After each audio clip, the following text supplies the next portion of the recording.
Let's talk about a very particular kind of space, the space in between.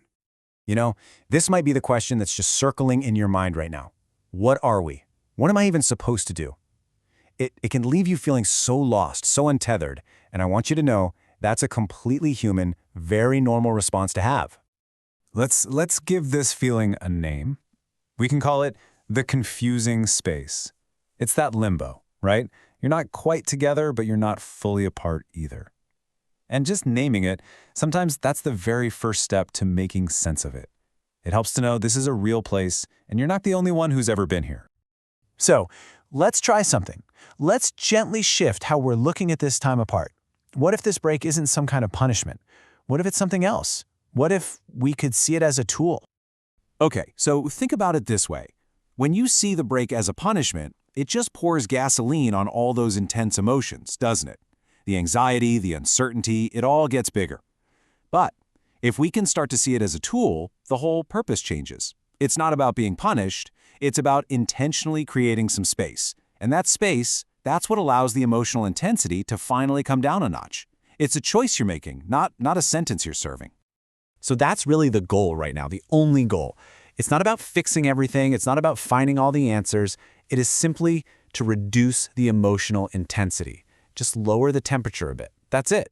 That's a manageable, clear thing to focus on. It's a good place to start.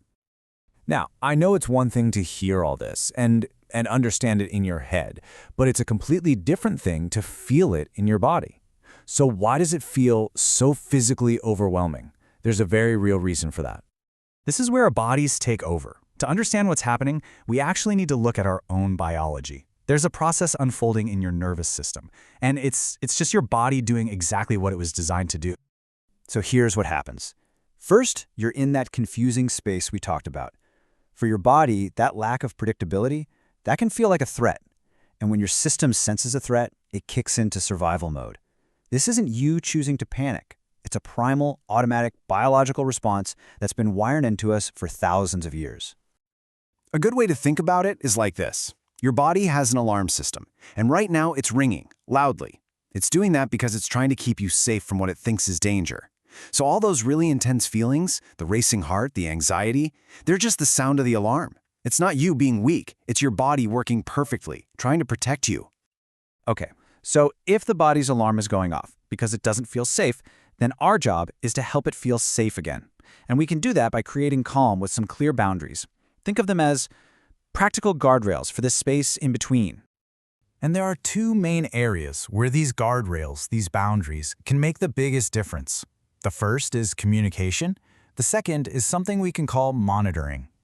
Let's start with communication.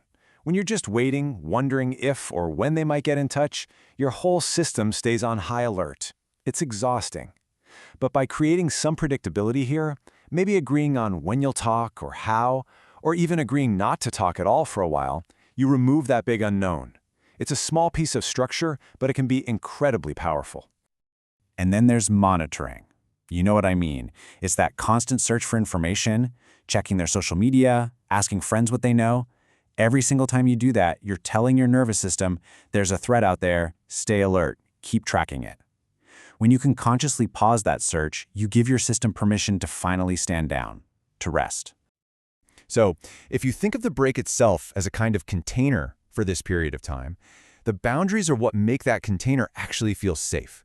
Those clear agreements are what allow your nervous system to finally take a breath and begin to settle.